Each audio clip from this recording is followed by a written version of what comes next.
Hello everyone, welcome to my YouTube channel AS Classes. जैसा कि पिछले लेक्चर में हमने आपसे डिस्कस किए थे करंट का एक topic that is national parks of our India. उसमें हमने डिफरेंट नेशनल पार्क्स डिस्कस किए और हमने MCQ के फॉर्म में चीज़ें डिस्कस करी थी जो कि आपके प्रीवियस एग्जाम्स में चीज़ें पूछी गई थी। आइए उसी सीरीज में हम आगे बढ़ते हुए आज आपसे डिस्कस करेंगे आर्टिकल्स ऑफ इंडियन कॉन्स्टिट्यूशन और इनको हम लोग डिस्कस करेंगे MCQ के फॉर्म में। और हम वो चीज़ें डिस्कस करेंगे जो रिसेंटली अभी एग्जाम्स में लाइक आपका SSC CGL का एग्जाम हुआ और अलग स्टेट PCS के एग्जाम्स में जो कि रिसेंट क्वेश्चंस आए हैं उसको ध्यान में रखते हुए हम चीज़ों को डिस्कस करने वाले हैं।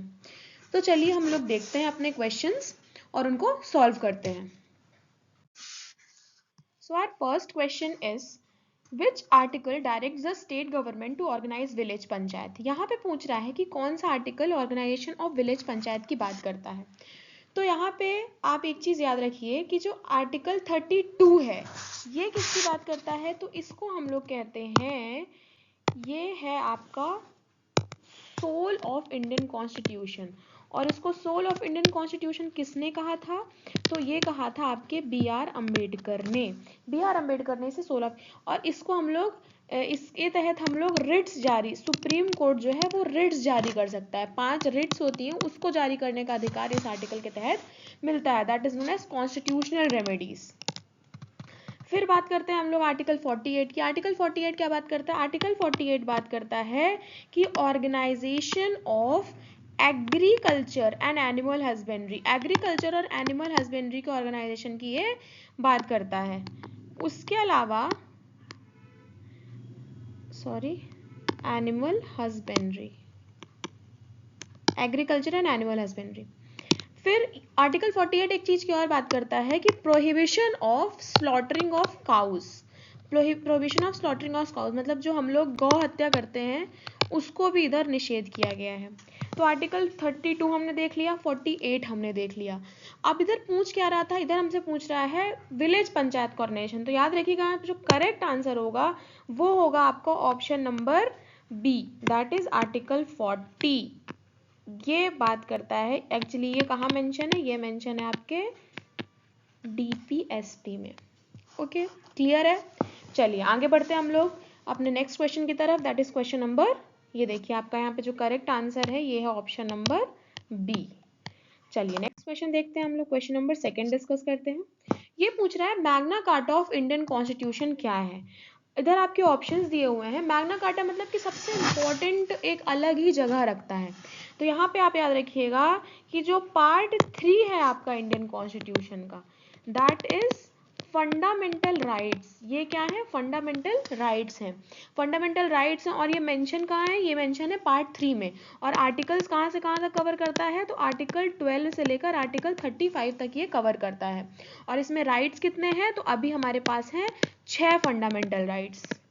पहले हमारे पास कितने फंडामेंटल राइट थे, 7 फंडामेंटल राइट थे। लेकिन उसमें से जो राइट टू प्रॉपर्टी का अधिकार है उसको हटा दिया गया है। और किसके तहत हटाया गया है, तो 44th कॉन्स्टिट्यूशनल अमेंडमेंट एक्ट 1978 के तहत इसको हटा दिया गया है। तो एट प्रेजेंट हमारे पास कितने राइट्स हैं, 6 राइट्स हैं। तो Magna Carta of Indian constitution हम लोग कहेंगे पार्ट 3 को, that is option number C will be the correct answer. इसी तरीके से आप देखिए पार्ट 6, पार्ट 6 किसकी बात करता है, तो पार्ट 6 आपकी बात करता है स्टेट गवर्नमेंट की। किसकी बात करता है, स्टेट गवर्नमेंट की। उसके बाद आप पार्ट 2 याद रखिएगा, ये बात करता है किसकी, सिटीजनशिप की बात करता है। फिर आपका पार्ट 4 किसकी बात करता है, ये बात करता है DPSP की। और DPSP आप लोग पढ़ चुके हैं, ये है फ्रॉम आर्टिकल 36 टू आर्टिकल 51। और हमने ये लिया कहाँ है, तो ये हमने लिया है आपके आयरलैंड के संविधान से। तो ये सारी चीजें भी आप याद रखिएगा। चलिए आगे बढ़ते हैं हम लोग, इसका करेक्ट आंसर होगा आपको ऑप्शन नंबर सी। नेक्स्ट देखते हैं क्वेश्चन नंबर 3। क्वेश्चन नंबर 3 बोलता है कि which article provides the protection and improvement of environment and safeguarding of forest and wildlife। तो इसमें आपके ऑप्शंस हैं 48A, 50, 51 या फिर 49। प्रोटेक्शन और इम्प्रूवमेंट ऑफ एनवायरमेंट, अपने पर्यावरण को और सेफ गार्ड करना जंगलों को, वाइल्ड लाइफ को, ये किस में बताया गया है, तो याद रखिएगा कि इसका जो करेक्ट आंसर होगा वो होगा आपका option number A, that is 48A। ये बात करता है आपका protection and improvement of the environment and safeguarding of forest and wild life. ठीक है, आगे बढ़ते हैं हम लोग, क्वेश्चन नंबर 4 देखते हैं। ये देखिए यहाँ पे करेक्ट आंसर आप लोग देख सकते हैं। इसके अलावा जो और आर्टिकल्स हैं, जैसे कि आपका आर्टिकल 51 है। 51 किसकी बात करता है? तो 51 बात करता है आपका establishment of international peace and security. ठीक है ना, तो इधर पे इसको देख लीजिएगा आप, ये भी पूछ सकता है, इंटरनेशनल पीस की बात करता है। उसके अलावा आप देखिए आर्टिकल 50 क्या बात करता है? तो आर्टिकल 50 आपकी बात करता है सेपरेशन ऑफ पावर्स की। किसके सेपरेशन की? Separation of powers between executive की और जुडिशरी। ठीक है, उसके अलावा 48A तो आपने देख ही लिया कि ये इसका आंसर ही है। इसके अलावा आर्टिकल 49 किसकी बात करता है? तो आर्टिकल 49 बात करता है कि जो आपके नेशनल मॉन्यूमेंट्स हैं, है ना, इनकी प्रिजर्वेशन की बात करता है, इनके प्रोटेक्शन की बात करता है। ठीक है, चलिए आगे देखते हैं हम लोग, क्वेश्चन नंबर 4 की तरफ बढ़ते हैं। क्वेश्चन नंबर 4 बोलता है which article prohibits providing any religious education in state run educational institutions. कौन सा आर्टिकल आपको ये प्रोहिबिट करता है कि आप किसी भी तरीके का रिलीजियस एजुकेशन नहीं दे सकते जो कि स्टेट के द्वारा जो रन किए जाते हैं एजुकेशनल इंस्टीट्यूशंस, है ना। तो इसमें आपके ऑप्शंस दिए हुए हैं, आपको इसमें करेक्ट आंसर बताना है। तो आपका जो करेक्ट आंसर होगा वो होगा यहाँ पे आर्टिकल नंबर 28। ये इस चीज़ को प्रोहिबिट करता है कि आप किसी भी तरीके की धार्मिक जो शिक्षा है, स्टेट रन एजुकेशनल, जो राज्य के द्वारा चलाए गए एजुकेशनल इंस्टीट्यूशंस हैं, वहाँ पे आप इस चीज़ को नहीं कर सकते हैं। तो article 28 will be the correct answer. इसके अलावा आर्टिकल 27 क्या कहता है? तो आर्टिकल 27 कहता है कि रिलीजन के नाम पर, धर्म के नाम पर आप कोई भी टैक्स नहीं ले सकते, कोई भी टैक्स आप धर्म के नाम पे नहीं ले सकते हो। ये आर्टिकल 27 के तहत इसको मना किया गया है। उसके अलावा आर्टिकल 29 और 30 क्या बात करते हैं? तो आर्टिकल 39, 20 बात करते हैं कि प्रोटेक्ट करना कल्चरल और एजुकेशनल राइट्स, किसके? माइनॉरिटीज़ के, माइनॉरिटीज़ के कल्चरल एजुकेशनल राइट्स की प्रोटेक्शन की बात करता है ये। ठीक है, चलिए हम लोग आगे बढ़ते हैं, क्वेश्चन नंबर 5 देखते हैं। क्वेश्चन नंबर 5 क्या बोलता है कि कौन सा आर्टिकल है जो प्रोवाइड करता है प्रोटेक्शन टू पर्सन अरेस्टेड और detained under punitive detention loss. ये भी बहुत इंपॉर्टेंट क्वेश्चन है, ये भी एग्जाम्स में आ जाता है। अब आप कंफ्यूज भी हो जाते हो इसमें कि क्या पूछ रहा है भैया। तो आप इधर पे सबसे पहले ऑप्शंस देखिए। ऑप्शंस हैं 26, 19, 25 या 22। तो यहाँ पे जो आपका करेक्ट आंसर होगा ना वो होगा ऑप्शन नंबर डी। एक्चुअली दो टाइप के डिटेंशन होते हैं, प्रिवेंटिव डिटेंशन और प्यूनिटिव डिटेंशन। कभी कभी क्या कर लेते हैं कि चीज़ों को आगे बचने के लिए हमने जो काम कर लिया प्रिवेंटिव डिटेंशन, मतलब विदाउट ट्रायल, और उसके बाद अगर ट्रायल के बाद किया तो वो हो जाता है प्यूनिटिव डिटेंशन। ठीक है, तो इधर पे बात करता है, तो ऑप्शन नंबर डी जो है वो आपका करेक्ट आंसर हो जाएगा। चलिए आगे बढ़ते हैं हम लोग क्वेश्चन नंबर 6 की तरफ। ना क्वेश्चन नंबर 6 सेज जो चीफ मिनिस्टर होता है वो अपॉइंटमेंट होती है भैया उसके गवर्नर के द्वारा। अब ये चीज़ कहाँ मेंशन है, ये इसकी बात कर रहा है। तो आप एक चीज़ याद रखिएगा, जो आपका सीएम की पोस्ट होती है, चीफ मिनिस्टर की, और आपका जो प्राइम मिनिस्टर की पोस्ट होती है, ये दोनों क्या होते हैं? ये दोनों की जो है अपॉइंटमेंट होती है। ठीक है ना, इनको निर्वाचित नहीं किया जाता, इनको इलेक्ट नहीं करते, इनको हम लोग अपॉइंट करते हैं। और अपॉइंट किसके उसमें करते हैं कि जो बहुमत दल का नेता होता है ना, मेजॉरिटी का जो नेता होता है, उसके थ्रू हम लोग इसको अपॉइंट करते हैं। तो जो सीएम होता है, सीएम को अपॉइंट करते हैं मेंबर ऑफ लेजिस्लेटिव असेंबलीज से, और इसको करते हैं मेंबर ऑफ पार्लियामेंट से। फिर सीएम की जो अपॉइंटमेंट है वो कौन करता है? गवर्नर करता है। और पीएम की जो अपॉइंटमेंट है वो कौन करता है? प्रेसिडेंट करता है। अब ये चीज़ मेंशन कहाँ है कि सीएम जो है अपॉइंट करता है गवर्नर, तो देखिए इसका जो करेक्ट आंसर होगा वो होगा वहाँ यहाँ पे option number A, that is option number ए 164। उसके अलावा आप देखिए कि 163 क्या बात करता है? तो 163 बोलता है कि there will be council of minister, council of minister होंगे जो कि एडवाइस करेंगे गवर्नर को उसके कामों के लिए। तो 163 इसकी बात करता है। उसके अलावा 165 किसकी बात करता है? तो ये बताता है आपको एडवोकेट जनरल ऑफ स्टेट, बहुत इंपॉर्टेंट है, ठीक है ना।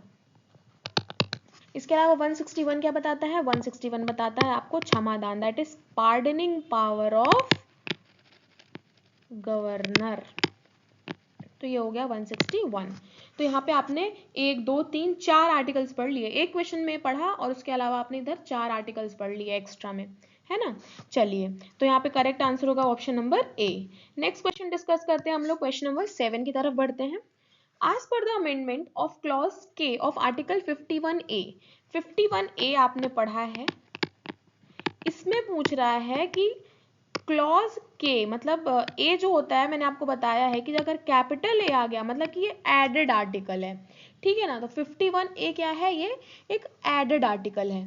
तो इसमें पूछ रहा है कि ये 51A है, तो आप लोग जानते होंगे कि ये फंडामेंटल ड्यूटी है, इसको तो हमने ऐड ही किया है, यूएसएसआर के संविधान से लिया है, ठीक है ना। और इसको ऐड कब किया था हमने? 42nd कॉन्स्टिट्यूशनल अमेंडमेंट एक्ट 1976 के तहत इसको ऐड किया था। अब इसमें आपने पढ़े हैं कि हमने 11 फंडामेंटल ड्यूटी हमारी होती हैं, 11 फंडामेंटल ड्यूटी हमने पढ़ी है। तो 11 फंडामेंटल ड्यूटी तो पढ़ी है, और ये याद रखिए कि हमारे पास पहले जो है वो 10 फंडामेंटल ड्यूटी थी, और बाद में 11वीं फंडामेंटल ड्यूटी जो है वो ऐड हुई है from the 86th constitutional amendment act 2002। तो ये इसी 11वीं फंडामेंटल ड्यूटी जो कि हम लोग क्लॉज के आता है, के क्लॉज के कहते हैं, ABCDEF, तो के आता है, वो 11वीं फंडामेंटल ड्यूटी है, वो ऐड हुई है। और उस फंडामेंटल ड्यूटी के बारे में यहाँ पे पूछ रहा है कि ये जो है कि हर पर्सन की जो कि गार्जियन है या फिर पेरेंट है, उसकी रिस्पॉन्सिबिलिटी है कि वो अपने चाइल्ड को पढ़ाए, और उसमें एज ग्रुप पूछा है, तो कितने से कितने तक का एज ग्रुप? तो यहाँ पे जो करेक्ट आंसर होगा वो होगा आपका option number A, that is from the age group 6 to 14, ये इधर पे पूछा था। इसके अलावा जो आपका आर्टिकल 86 कॉन्स्टिट्यूशन अमेंडमेंट एक्ट 2002 है, इसके तहत हमने फंडामेंटल राइट भी एक ऐड किया है, दैट इज आपका एलिमेंट्री एजुकेशन वाला आर्टिकल 21A, ठीक है। चलिए नेक्स्ट क्वेश्चन देखते हैं हम लोग, क्वेश्चन नंबर 8 देखते हैं। Question number 8 says, in which article of the Constitution it is said that India, that is Bharat, shall be a union of state? अब ये आपको पूछ रहा है कि कहाँ पे ये चीज मेंशन है कि India, that is Bharat, India और भारत ये यूनियन ऑफ स्टेट है, यूनियन ऑफ स्टेट है, ये किधर पे मेंशन है ये चीज? आपके आर्टिकल से आर्टिकल 2, आर्टिकल 1, 4 या 3? तो देखिए यहाँ पे जो करेक्ट आंसर आपका होगा वो होगा आपका option number B, that is article 1। तो आर्टिकल 1 ही है जो बोलता है इंडिया जो है वो, India that is Bharat shall be a union of state. इसके अलावा आप याद रखिएगा कि ये चीजें मेंशन कहाँ हैं, तो ये मेंशन है आपका पार्ट 1 में। पार्ट 1 में आपको कितने आर्टिकल्स पढ़ने हैं? पार्ट 1 में आपको आर्टिकल्स पढ़ने हैं फ्रॉम आर्टिकल 1 टू आर्टिकल 4। तो आर्टिकल 1, 2, 3, 4 हम चारों यहाँ पे आपको बताते हैं। 1 तो आपने अभी भी देख लिया कि India that is Bharat shall be a union of state rather than federation of state. इसके अलावा जो सेकेंड आर्टिकल है वो कहता है एडमिशन ऑफ न्यू स्टेट। किसकी बात करता है? एडमिशन ऑफ न्यू स्टेट, किसी नए स्टेट को हमने लाया। फॉर एग्जाम्पल आप बात करिए सिक्किम की, इसको हमने क्या किया था? ऐड किया था, एडमिट किया था नया। इसके अलावा जो आपका थर्ड है ये बात करता है फॉर्मेशन ऑफ न्यू स्टेट। जैसे कोई भी 2 स्टेट है, इनको डिवाइड कर दिया, 2 अलग अलग स्टेट बना दिया। आप बात कर लीजिए एमपी, छत्तीसगढ़, इसको डिवाइड किया गया। उसके अलावा आप बात कर लीजिए चाहे तेलंगाना की और आंध्र प्रदेश की, तो या आर्टिकल 3 में इस चीज़ों को। और ये बताओ कि भाई ये फॉर्मेशन एडमिशन तो हम लोग कर ले रहे हैं, लेकिन इसका पावर किसके पास है? तो आर्टिकल 4 ये बताता है कि इसका जो पावर है वो पावर है आपका पार्लियामेंट के पास। तो ये थे आपके आर्टिकल्स। इसके अलावा आप देखिए आर्टिकल 5 भी आप देख लीजिए, तो आर्टिकल 5 में किसकी बात करता है? आर्टिकल 5 जो है पार्ट 2 के अंदर आता है, इसमें सिटीजनशिप की बात करते हैं हम लोग, ठीक है। चलिए आगे बढ़ते हैं हम लोग अपने अगले क्वेश्चन की तरफ, that is question number 9। Now question number 9 says कि कौन सा आर्टिकल है जो कि बात करता है removal and suspension of public service commission. जो पब्लिक सर्विस कमीशन के मेंबर्स होते हैं इनके रिमूवल की बात कहाँ की गई है, इनके रिमूवल की बात कहाँ की गई है। तो ऑप्शंस आपके सामने, आप लोग मुझे बताइए कि इसकी बात किधर करता है। तो आप याद रखिए कि जो आर्टिकल 324 है ये आपका बात करता है formation of election commission of India, ठीक है, निर्वाचन आयोग के फॉर्मेशन की बात करता है ये। इसके अलावा आर्टिकल 320 किसकी बात करता है, तो ये बात करता है function of PSC, functions of public service commission, ठीक है। इसके अलावा आर्टिकल 315 किसकी बात करता है, दैट इज आर्टिकल 315, फॉर्मेशन, जो गठन होता है ना पीएससी का, फॉर्मेशन होता है, उधर पे ये बात करता है, मतलब आर्टिकल 315 उसकी बात करता है। और क्वेश्चन अपना क्या पूछ रहा है कि रिमूवल और सस्पेंशन की बात किधर लिखी गई है। तो आपका जो ऑप्शन नंबर सी है वो इधर पे करेक्ट आंसर होगा, क्योंकि यही बात करता है the removal and suspension of members of public service commission, ठीक है। चलिए अपना अगला क्वेश्चन हम देखते हैं, अब क्वेश्चन नंबर 10, 10वें क्वेश्चन को हम लोग डिस्कस करते हैं। पूछ रहा है which article of the Indian constitution the supreme court to review the decision और ऑर्डर गिवन बाय इट। मतलब इसमें ये बोला गया है, बहुत इंपॉर्टेंट क्वेश्चन है ये, इसको आप लोग अच्छे से पढ़िएगा, कि सुप्रीम कोर्ट को ये अधिकार दिया गया है कि वो अपने निर्णय को रिव्यू कर सके, अपने निर्णय को रिव्यू करने का अधिकार उसको किस आर्टिकल के तहत मिला है। तो आपके ऑप्शन है आर्टिकल 137, 138, 136 है 139। तो यहाँ पे जो आपका करेक्ट आंसर होगा ना वो होगा आपका option number A, that is article 137। इससे सुप्रीम कोर्ट को अधिकार दिया गया है कि वो अपने डिसीजन को रिव्यू कर सकता है, अपने डिसीजन को चेंज कर सकता है, उसको उसमें कुछ भी बदलाव कर सकता है, वो रिव्यू करने का अधिकार दिया गया है। चलिए आगे बढ़ते हैं हम लोग क्वेश्चन नंबर 11 की तरफ। Now question number 11 says that which article of the Indian constitution deals with money bill. Money bill से रिलेटेड कौन सा आर्टिकल है। तो आर्टिकल आप लोग देखिए और मुझे आंसर बताइए किसकी बात करता है। चलिए डिस्कस करते हैं हम। आर्टिकल 111, आर्टिकल 111 बात करता है आपका एसेंट ऑन बिल, कि जब बिल आगे पास होता है तो जो प्रेसिडेंट होता है वो उस बिल को आगे पास करेगा, पॉकेट वीटो करेगा, सस्पेंसिव वीटो करेगा। तो ये सारी चीजें कहाँ मेंशन है, आर्टिकल 111 में। इसके अलावा आर्टिकल 112 में क्या बताया गया है, आर्टिकल 112 में बताया गया है आपका एनुअल फाइनेंशियल स्टेटमेंट। एक्चुअली में जो ये बजट है ना अपना, बजट कहीं भी डायरेक्टली मेंशन नहीं है कॉन्स्टिट्यूशन में, तो इस बजट की जगह क्या मेंशन है, एनुअल फाइनेंशियल स्टेटमेंट। तो ये चीज किस में मेंशन है, आर्टिकल 112 में मेंशन है। उसके अलावा आप क्वेश्चन पूछ रहा है मनी बिल के लिए, तो आपका जो करेक्ट आंसर होगा वो होगा ऑप्शन नंबर बी, ये बात करता है आपका मनी बिल के लिए। चलिए अगला क्वेश्चन देखते हैं हम लोग, दैट इज क्वेश्चन नंबर 12।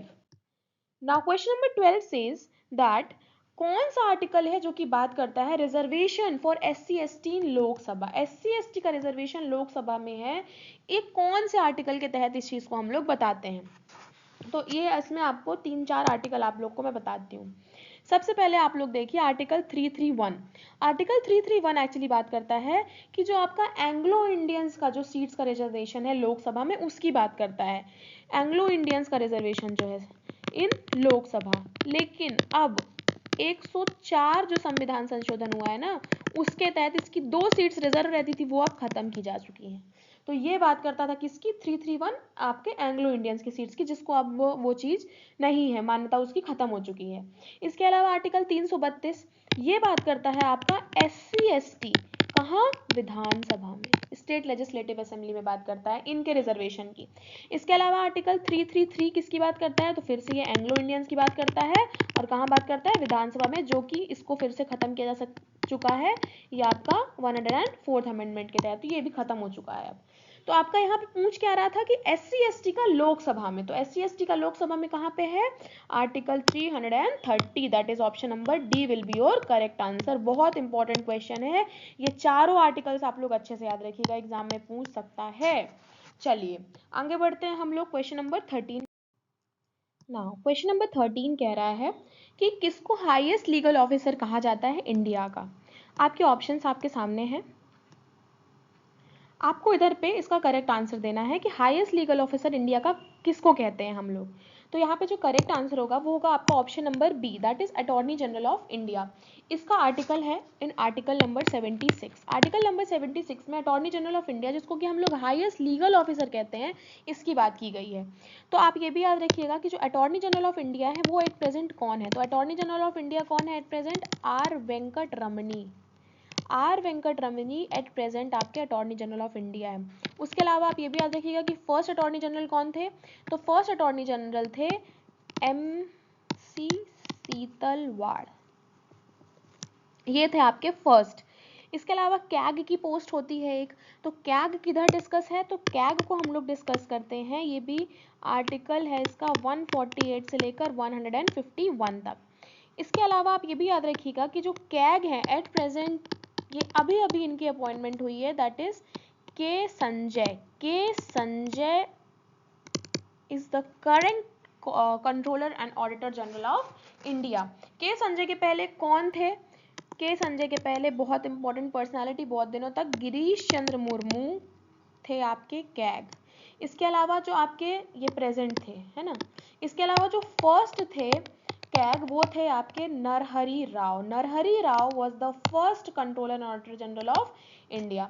इसके अलावा आपका अटॉर्नी जनरल ऑफ स्टेट भी होता है। अटॉर्नी जनरल ऑफ स्टेट, जैसे कि हाईएस्ट लीगल ऑफिसर इंडिया का होता है अटॉर्नी जनरल ऑफ इंडिया, इस तरीके से हाईएस्ट लीगल ऑफिसर जो स्टेट का होता है वो होता है आपका कौन? अटॉर्नी जनरल ऑफ स्टेट, जिसका कि आर्टिकल आपका कौन सा है? आर्टिकल 165। इसको भी आप लोग याद रखिएगा। तो यहाँ पे जो करेक्ट आंसर बनता है वो बनता है आपका ऑप्शन नंबर बी। चलिए अगले क्वेश्चन की तरफ बढ़ते हैं हम लोग। क्वेश्चन नंबर 14 देखते हैं। कौन सा आर्टिकल है जो कि बात करता है oath of president? Oath of president किस आर्टिकल में मेंशन है? तो ओथ ऑफ जो प्रेसिडेंट है, बहुत सारे एग्जाम्स में क्वेश्चन ये आ चुका है, बहुत इजी क्वेश्चन है, लेकिन एग्जाम में आ जाता है तो आपको नंबर देके चला जाता है, तो इसको भी आप लोग याद रखिएगा। जो ओथ ऑफ प्रेसिडेंट है वो है आर्टिकल 60 में। आर्टिकल 60 बात करता है ओथ की। आप एक चीज याद रखिएगा कि आपने शेड्यूल्स पढ़े हैं, 12 शेड्यूल्स पढ़े हैं, इसमें आपने शेड्यूल जो 3rd है इसमें आपने ओथ के बारे में पढ़ा है ना। इसमें आप याद रखिएगा कि इसमें जो प्रेसिडेंट की, वाइस प्रेसिडेंट की और गवर्नर के ओथ की बात नहीं की गई है, ठीक है ना। इन तीनों के ओथ की बात नहीं की गई है, इनके जो अलग अलग पर्टिकुलर आर्टिकल हैं उनमें इनके ओथ के बारे में बताया गया है। तो आप प्रेसिडेंट की ओथ का याद रखिए कि इसको बताया गया है आर्टिकल 60 में, इसको बताया गया आर्टिकल 69 में, और आर्टिकल 159 में मेंशन किया गया है इसकी ओथ को। चलिए अगला क्वेश्चन डिस्कस करते हैं हम लोग, दैट इज क्वेश्चन नंबर 15। ये कह रहा है impeachment of president. Impeachment of president, सिर्फ इम्पीचमेंट जो है प्रेसिडेंट की इम्पीचमेंट को ही मेंशन किया गया है संविधान में, ऐसा है। तो इसका आर्टिकल बताइए आपकी किस आर्टिकल में मेंशन है। तो इसका जो करेक्ट आंसर होगा ना यहाँ पे वो होगा option number B, that is article 61। 60 की तो अभी हमने बात कर ली कि 60 किसकी बात करता है। इसके अलावा आप देखिएगा कि जो 61 है ये बात करता है आपका इम्पीचमेंट ऑफ प्रेसिडेंट। बहुत इंपॉर्टेंट क्वेश्चन है, बहुत ईजी क्वेश्चन है, एग्जाम में आता है और नंबर देकर चला जाता है। चलिए अब देखते हैं हम लोग इधर आर्टिकल 56 को डिस्कस करते हैं। 60 तो अभी हमने डिस्कस कर लिया कि ये किसकी बात करता है, ओथ ऑफ प्रेसिडेंट। 59 किसकी बात करता है, इसके अलावा आप देखेंगे कि 56 किसकी बात करता है। तो 56 आपकी ये जो है ये डिस्कस करता है टेन्योर, जो आपका कार्यकाल होता है आपका 5 इयर्स का प्रेसिडेंट का, वो बात करता है किसमें, आर्टिकल नंबर 56 में। चलिए विदाउट वेस्टिंग आवर टाइम हम लोग अगले क्वेश्चन की तरफ बढ़ते हैं, that is question number 16। In which article is mentioned that it is the duty of union government to protect the state against external aggression and internal disturbance? ये बहुत important question है। देखिए ये जो मैंने इसके पहले जो क्वेश्चंस कराए ना, ये ऐसे क्वेश्चंस है कि बहुत बेसिक क्वेश्चंस है, जनरली सबको बन जाते हैं, लेकिन ये ऐसे टाइप के क्वेश्चंस होते हैं कि आपको ये चीज़ थोड़ा सा डीपली जब आपको नॉलेज होता है ना तब इस चीज़ को आप लोग समझ पाते हैं और इसका आंसर दे पाते हैं। तो इसमें आपको बताना है कि कहाँ लिखा है कि यूनियन गवर्नमेंट की ये ड्यूटी है कि वो प्रोटेक्ट करे स्टेट को अगेंस्ट एक्सटर्नल एग्रेशन और इंटरनल डिस्टर्बेंस।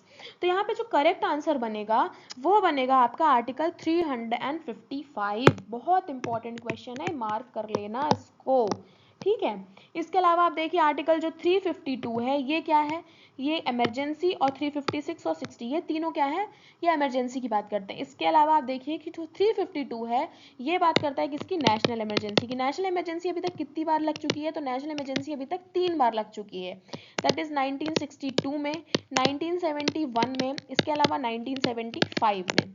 उसके बाद आप देखते हैं आर्टिकल 356। आर्टिकल 356 किसकी बात करता है? तो आर्टिकल 356 बात करता है प्रेसिडेंट रूल की। और फिर आर्टिकल 360 बात करता है किसकी? आर्टिकल 360 बात करता है आपका फाइनेंशियल इमरजेंसी की, जो कि आज तक शायद इंडिया में नहीं लगी, शायद क्या इंडिया में नहीं लगी है, और फिर भी संविधान में इस चीज को मेंशन किया गया है। ठीक है, अगला क्वेश्चन देखते हैं हम लोग। क्वेश्चन नंबर 17 डिस्कस करते हैं। क्वेश्चन नंबर 17 बोलता है कि in which article of the Indian constitution it is mentioned that every state should have a governor. अब ये पूछ रहा है कि किस आर्टिकल में ये चीज मेंशन है कि हर स्टेट में एक गवर्नर होना चाहिए, है ना। तो आप ऑप्शंस देखते हैं हम लोग, ऑप्शंस 153, 155, 156 या 157। तो आप देखिएगा कि जो आपका इधर पे करेक्ट आंसर होगा वो होगा ऑप्शन नंबर ए। जो ऑप्शन नंबर ए है ये बोलता है कि हर स्टेट में गवर्नर होना चाहिए। इसके अलावा आप देखिए आर्टिकल 155 क्या बोलता है? तो 155 बात करता है आपका executive power of state, executive power of state की बात करता है ये। इसके अलावा आप देखिए आर्टिकल 156 किसकी बात करता है? तो आर्टिकल 56 बात करता है कि जो आपका राज्यपाल होता है ना, गवर्नर, इसका जो टेन्योर होता है ना, इसकी बात करता है आर्टिकल 156। इसके अलावा एक आर्टिकल और याद रखिएगा आप, that is article number 154। Article 154 जो है ये बात करता है किसकी? एग्जीक्यूटिव पावर, किसकी? स्टेट की। यहाँ पे मैंने आपको 155 में बता दिया, सॉरी, ये 155 में नहीं होगा, ये होगा 154 में। 154 आपकी बात करता है एग्जीक्यूटिव पावर की,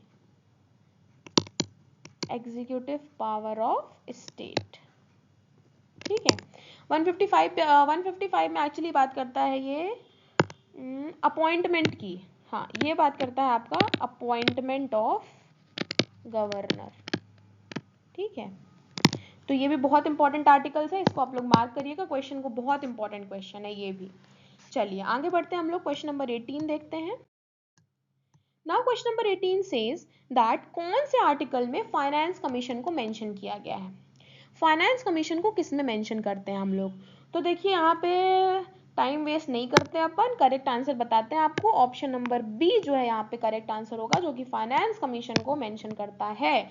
फाइनेंस कमीशन, इसके अलावा जो आपका 15th का फाइनेंस कमीशन है, इसके हेड किसको बनाया गया था? इसका हेड थे एनके सिंह। इसके अलावा जो 16th फाइनेंस कमीशन है, इसके बने हैं आपके कौन? अरविंद पनगड़िया। इसको आप लोग याद रखिएगा, एग्जाम में क्वेश्चन आ सकता है, इंपॉर्टेंट क्वेश्चन है, इसको मार्क कर लीजिएगा। इसके अलावा आर्टिकल 281 किसकी बात करता है? तो आर्टिकल 281 बात करता है आपका रिकमेंडेशन ऑफ फाइनेंस कमीशन। ये किसकी बात करता है? ये बात करता है आपका रिकमेंडेशन ऑफ फाइनेंस कमीशन। ठीक है, चलिए अगला क्वेश्चन हम लोग देखते हैं, क्वेश्चन नंबर 19। आपके मैक्सिमम क्वेश्चंस मैं इधर पे कवर करवाऊंगी। कौन सा आर्टिकल बात करता है post of advocate general? Advocate general की जो पोस्ट है वो किस आर्टिकल में मेंशन की गई है? तो देखिए जो आपका आर्टिकल 161 है, इसमें क्या बात करता है? आर्टिकल 161 बात करता है आपका पार्डनिंग पावर ऑफ गवर्नर। 161 जो बात करता है ये बात करता है आपका पार्डनिंग पावर ऑफ गवर्नर की। इसके अलावा जो आर्टिकल 72 है ये इसी तरीके से बात करता है किसकी? पार्डनिंग पावर ऑफ प्रेसिडेंट की, क्षमादान की जो शक्ति होती है प्रेसिडेंट की और गवर्नर की। तो 72 में ये प्रेसिडेंट के बारे में बात करता है, 161 में गवर्नर के बारे में बात करता है। इसके अलावा जो आर्टिकल 165 है ये बात करता है आपका एडवोकेट जनरल के पोस्ट की। एडवोकेट जनरल की पोस्ट की बात करता है कौन? Option number C, that is article 165। इसके अलावा 177 ये बहुत इंपॉर्टेंट आर्टिकल है ना। जनरली अपन ये वाला आर्टिकल पढ़ते नहीं है, ऐसे आर्टिकल्स। ये किसकी बात करता है? तो ये बोलता है, ये पावर देता है मिनिस्टर्स को, अटॉर्नी जनरल ऑफ स्टेट को राइट देता है ये कि पार्टिसिपेट करो, किसमें? हिस्सा लो, जो स्टेट लेजिस्लेचर की प्रोसीडिंग्स होती हैं उसमें हिस्सा लेने के लिए ये राइट प्रोवाइड करता है ना। तो इसको लिख लीजिए आप लोग कि gives ministers and attorney general of state the right to participate in the proceedings of state legislature. ठीक है ना, देख लीजिएगा आप लोग। चलिए नेक्स्ट क्वेश्चन देखते हैं हम लोग, क्वेश्चन नंबर 20। की तरफ बढ़ते हैं। क्वेश्चन नंबर 20 क्या कहता है आपका कि national commission for scheduled cast, बहुत इंपॉर्टेंट क्वेश्चन है, मार्क कर लीजिएगा। ये पूछ रहा है कि किस आर्टिकल में मेंशन है, national commission for scheduled caste, national commission for scheduled tribe और national commission for backward classes. तो आप लोग याद रखिएगा जो national commission for scheduled caste है ये जो है मेंशन है आर्टिकल 338 में।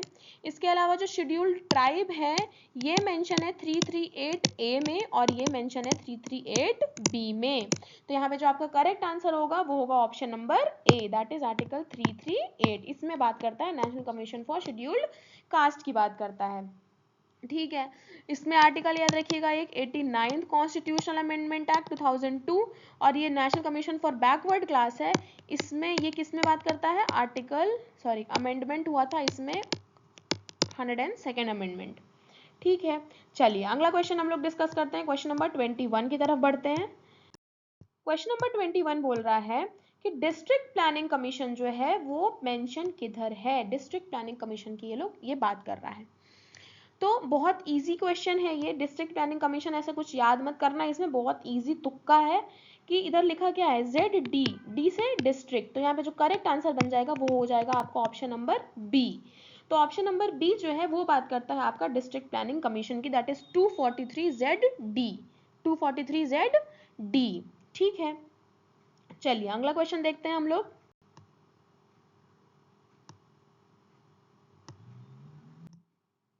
क्वेश्चन नंबर 22 की बात करते हैं। ये बोल रहा है कि विच article of the Indian constitution states that every state shall have a high court. अब ये बोल रहा है कि कौन सा आर्टिकल है जो कि बोलता है कि हर स्टेट में हाई कोर्ट होना चाहिए, every state should have a high court. तो इसमें ऑप्शंस देख लीजिए आप लोग।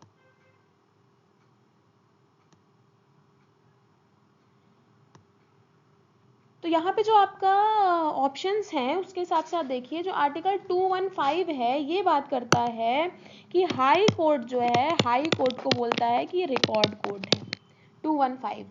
इसके अलावा जो आर्टिकल 129 है ये सुप्रीम कोर्ट को बोलता है रिकॉर्ड कोर्ट। ठीक है, इसके अलावा याद देखिएगा, ध्यान दीजिएगा कि जो आर्टिकल 214 है ना, ये बात करता है कि हर स्टेट में हाई कोर्ट होना चाहिए। ठीक है, तो यहाँ पे जो आपका करेक्ट आंसर बनेगा वो होगा ऑप्शन नंबर बी। चलिए अगले क्वेश्चन की तरफ बढ़ते हैं हम लोग। क्वेश्चन नंबर 23 की तरफ देखते हैं। 25 क्वेश्चंस आपको मैंने इधर पे बताए हैं, तो आपका 23rd क्वेश्चन में हम लोग पहुंच चुके हैं। कौन सा आर्टिकल है इंडियन कॉन्स्टिट्यूशन का जो कि डील करता है with the writ jurisdiction and has a provision similar to article 32। Article 32 मैंने आपको बताया था कि ये पावर देता है सुप्रीम कोर्ट को रिट जारी करने के लिए, रिट जारी करने के लिए आर्टिकल रिट जारी करने का जो है पावर देता है। तो वो पूछ रहा है सिमिलरली इसी तरह का कौन सा और आर्टिकल है। तो आप लोग याद रखिएगा जो आर्टिकल 32 है ये पावर देता है सुप्रीम कोर्ट को। इसके अलावा आर्टिकल जो 226 है ना, ये आर्टिकल देता है हाई कोर्ट को। एक चीज और याद रखिएगा कि जो ये सुप्रीम कोर्ट में ये जो आर्टिकल है ये रिट जारी करने का अधिकार देता है, कब, जब आप फंडामेंटल राइट्स का उल्लंघन करते हो। फंडामेंटल राइट्स का अगर आपने उल्लंघन किया तो इसके तहत आप लोग रिट जारी कर सकते हो। लेकिन हाई कोर्ट के पास एक एडिशनल पावर है कि आप फंडामेंटल राइट्स का तो प्लस लीगल राइट्स का भी अगर आपने हनन किया तो आप यहाँ पे रिट जारी कर सकते हैं। तो ये इसका एडिशनल पावर है इसका, और इसका जो करेक्ट आंसर होगा वो होगा option number A, that is 226। ठीक है, अगला क्वेश्चन देखते हैं हम लोग, that is our last second question, 24th नंबर। Which article of the Indian Constitution is the structure of legislative assembly mentioned? बहुत इंपॉर्टेंट क्वेश्चन है, मार्क दिस क्वेश्चन। पूछ रहा है कि स्ट्रक्चर जो है लेजिस्लेटिव असेंबली का कहाँ पे मेंशन है। तो आप लोग देखिएगा आर्टिकल 168 किसकी बात करता है। तो देखिए 168 जो है ये आपका बात करता है फॉर्मेशन ऑफ लेजिस्लेचर, लेजिस्लेचर का फॉर्मेशन कहाँ पे, स्टेट में। तो 168 इसकी बात करता है। इसके अलावा आप ध्यान दीजिएगा 169 किसकी बात करता है। तो 169 बात करता है किसके फॉर्मेशन की, विधान परिषद। विधान परिषद मतलब स्टेट लेजिस्लेटिव काउंसिल की बात करता है 169। इसके अलावा आप ध्यान दीजिएगा 171 किसकी बात करता है। तो 173 क्या बात, 171 किसकी बात करता है, ये बोलता है स्ट्रक्चर ऑफ विधान सभा, विधान परिषद या फिर लेजिस्लेटिव काउंसिल। ठीक है, तो यहाँ पे जो करेक्ट आंसर आपका बनेगा वो बनेगा option number D, that is article 170। ये किसकी बात करता है? ये बात करता है स्ट्रक्चर ऑफ लेजिस्लेटिव असेंबली। जैसे मैंने बताया 171 किसकी बात करता है? विधान परिषद मतलब लेजिस्लेटिव काउंसिल की। इसी तरीके से लेजिस्लेटिव असेंबली के स्ट्रक्चर की कौन बात करता है? तो आर्टिकल 170 बात करता है। चलिए आज का हमारा आखिरी question, that is question number 25। ये क्या बोलता है? ये बताता है कि ordinance making power of governor किस में मेंशन है। तो आपके ऑप्शंस दिए हैं 213, 123, 122 या फिर 214। तो यहाँ पे जो करेक्ट आंसर होगा वो होगा आपका option number A, that is 213। ये बात करता है ordinance making power of governor की। अगर ऑर्डिनेंस मेकिंग पावर गवर्नर की होती है तो कहीं प्रेसिडेंट की भी तो नहीं होती? जी हाँ, बिल्कुल होती है। तो ordinance making power of president जो है वो मेंशन है किसमें? वो मेंशन है आपका आर्टिकल 2123 में। तो याद रखिएगा कि 213 में गवर्नर के लिए और 123 में ऑर्डिनेंस मेकिंग पावर किसकी? प्रेसिडेंट की है। तो ये जो मैंने आपको 25 क्वेश्चंस डिस्कस करवाए, आप लोग ये याद रखिएगा कि आपके जो प्रीवियस एग्जाम्स में आर्टिकल से रिलेटेड जितने भी क्वेश्चंस आए ना वो पूरे इधर पे मैंने आपको डिस्कस कराए हैं। इन क्वेश्चंस को बहुत इंपॉर्टेंट वे में आप लेके पढ़िएगा, क्योंकि एग्जाम्स में, क्योंकि मैंने ऐसा तो नहीं है कि मैंने सिर्फ आपको क्वेश्चंस कराए उसके आंसर्स कराए, मैंने उसके अंदर भी आपको इन्फॉर्मेशन दी, उससे जो उसमें जो ऑप्शंस में जो आर्टिकल्स मेंशन थे उनको भी मैंने आपसे डिस्कस किया है। तो चीज़ों को बहुत अच्छे से पढ़िएगा, समझिएगा, और जहाँ कहीं भी आपको डाउट लगे तो आप मुझे कमेंट सेक्शन में पूछिएगा। चलिए, तो आज की हमारी क्लास यहीं पे ख़त्म होती है। अच्छे से पढ़ते रहिए, अपना ख्याल रखिए, और wish you a merry Christmas. Bye bye, take care. Please like, share and subscribe my YouTube channel also, and share with your friends. Good day, see you soon.